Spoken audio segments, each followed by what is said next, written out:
We just learned how to evaluate surface integrals, and now we're going to talk about surface integrals of vector fields. Let F be a vector field in space with continuous components defined over a smooth surface S. Our surface S has a chosen field, I'm missing a little N there, a chosen field of normal unit vectors in orienting S. The surface integral of F over S is this, F dot n d sigma double integral over S. We also call that the flux of F over S. Okay, let's talk about these little normal vectors that are orienting my surface. So take something like a sphere.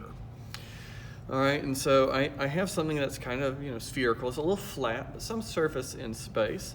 And I want you to imagine that at every point on this sphere, I draw a little unit normal vector, right? So that's way too big to be a unit normal vector, but let's say that's our unit normal vector. And I do that for every point on it. Well, I use that to imagine orientation that says, hey, I'm going that way. I'm going from inside the sphere to outside the sphere, like an arrow on a one-way street. And so there are actually two different orientations for this sphere. I could imagine unit vectors pointing out, normal to the sphere at every point, or I could imagine the arrows on the inside pointing towards the center, saying I would be traveling from the outside the sphere to the inside in that one-way direction. Surfaces that have orientations like that, where the orientations themselves are smooth, there's no big jump where the arrows all of a sudden turn around, it's a consistent orientation. We call those orientable surfaces. And so orientable surfaces are surfaces like the sphere,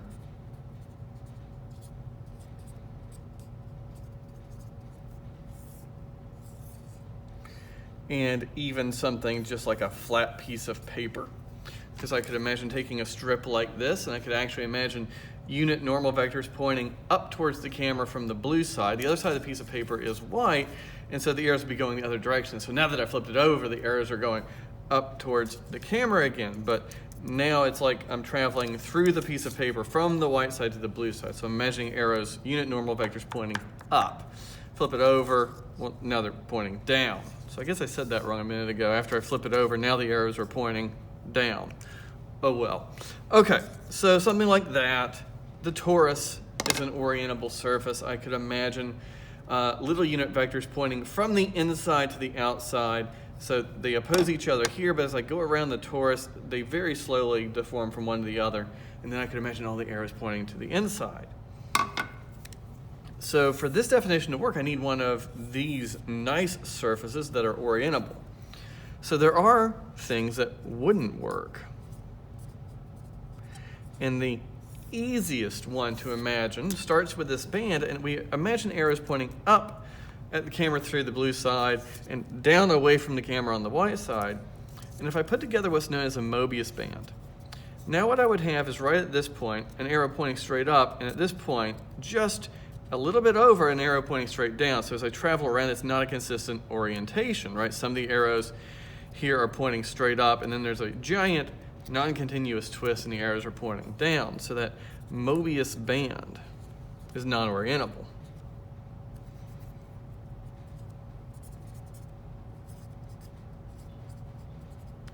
And for this kind of reason that I'm imagining the arrows pointing up from the blue side and through the white side going down, people will say a non-orientable surface is a surface where when I have one side colored blue and the other side colored white, when I put them together, if the two different colors touch each other in a spot like this, it's non-orientable. So for this definition to work, we need orientable surfaces, because then we have that defined direction in. And it says chosen, right? Because, well, for something like the sphere, I can imagine them going in or out, so we'll have to take that into consideration. So in looking at this, I think I know a lot about how to evaluate it, right? My surface S is parameterized, so it's coming from a UV space or whatever variables are in play there.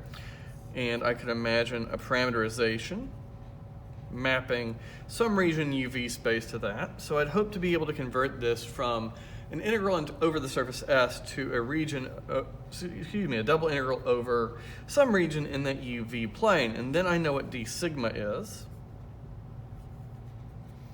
d sigma is the partials cross product in magnitude du dv, or dv du, however you chose your variables. And so I'd plug in my parameterization to R. I know what to do with d sigma, so if I just know how to calculate that set of unit vectors in that orient my surface, I would be in good shape.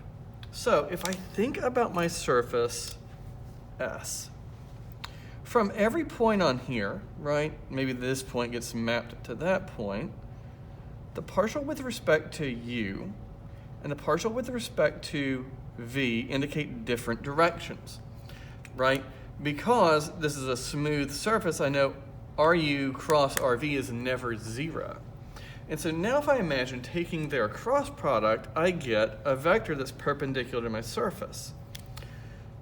So RU cross RV has to be perpendicular to my surface because they themselves would define a tangent plane. Okay, so let's see here. RU cross RV, well, if I divide out its own magnitude, I'd get a normal vector. Excuse me, I'd get a unit vector. We already knew it was normal. And so that's one choice of n. In fact, right now, for the way I've drawn this, the right-hand rule says that would be the normal vector pointing out of the surface. Well, the other choice would be the one going in the opposite direction. And so that tells me that I have two choices for n in this way, that it's either plus or minus this unit vector. So if I choose n to be the positive direction, then this surface integral becomes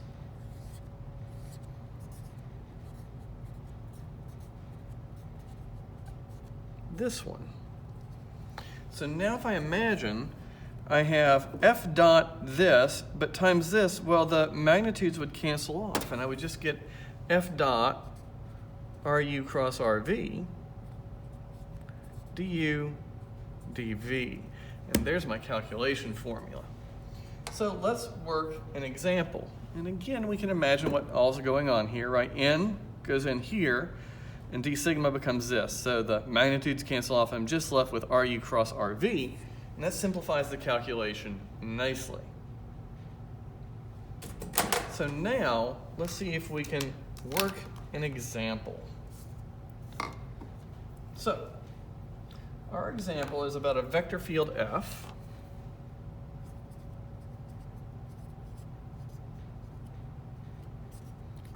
That is just this vector field, a pretty easy vector field to imagine. And we're going to compute the flux.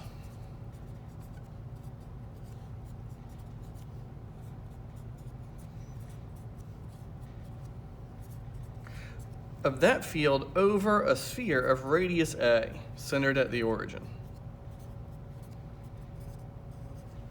All right, and we're going to choose that positive direction for n. Now what's nice is this is defined. If someone said, no, I want n to go the opposite way, well, I know I just get the opposite sign, right? Because that would be the only change in the calculation. So I'm going to let n be in that positive outward direction. All right, so first thing I need to parameterize my sphere, and we've actually done this before. We're going to use the ideas of spherical coordinates, knowing that rho is equal to A. So the x-coordinate would be A sine phi cosine theta. The x-coordinate would be A sine phi sine theta, and then finally the z-coordinate would be A cosine of phi.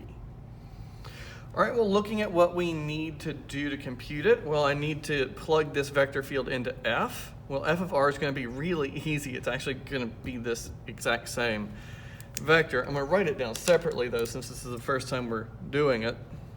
I want to show all the steps.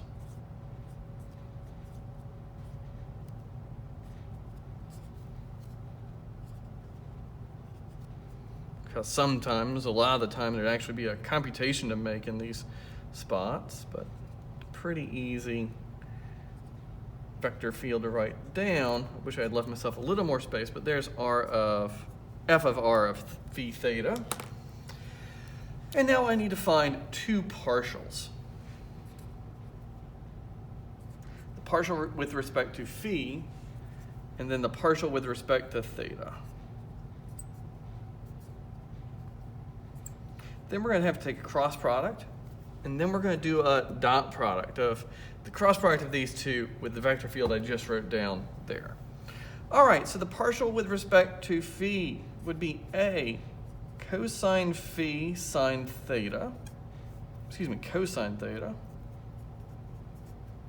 And then we would have A cosine phi sine theta.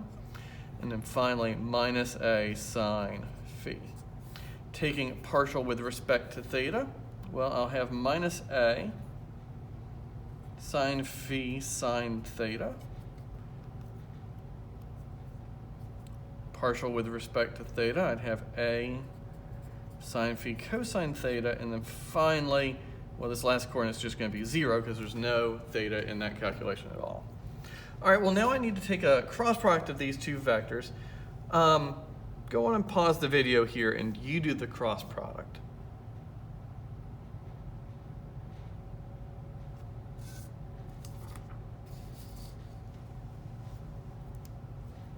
Okay, so the cross product of those two vectors, r phi cross r theta, is a squared sine squared phi cosine theta in the I component,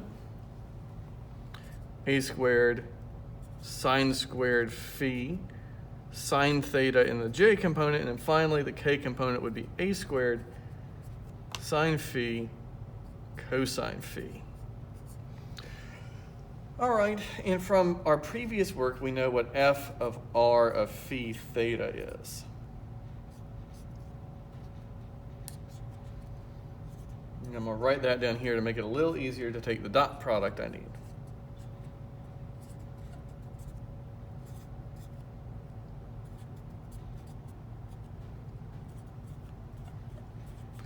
All right, so now that those things are lined up, I can evaluate that dot product.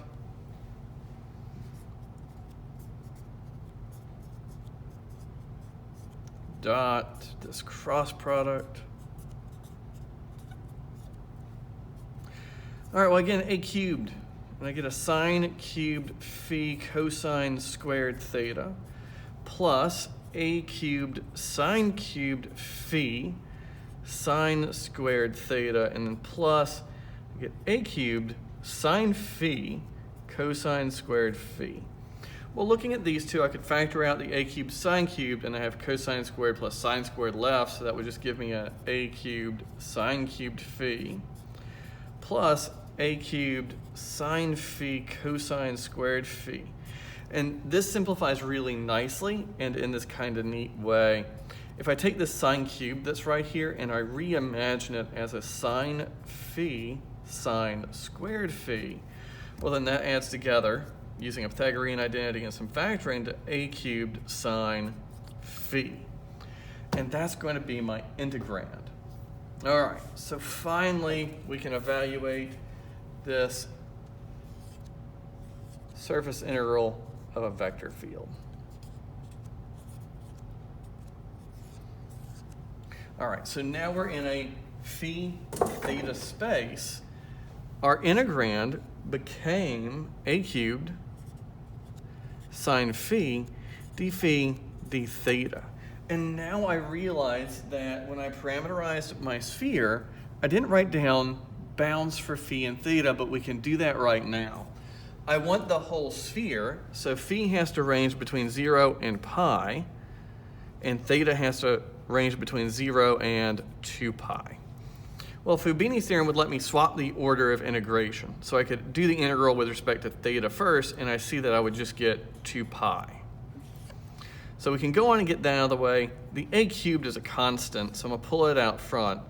And then I'm just evaluating an integral of sine phi from 0 to pi with respect to phi.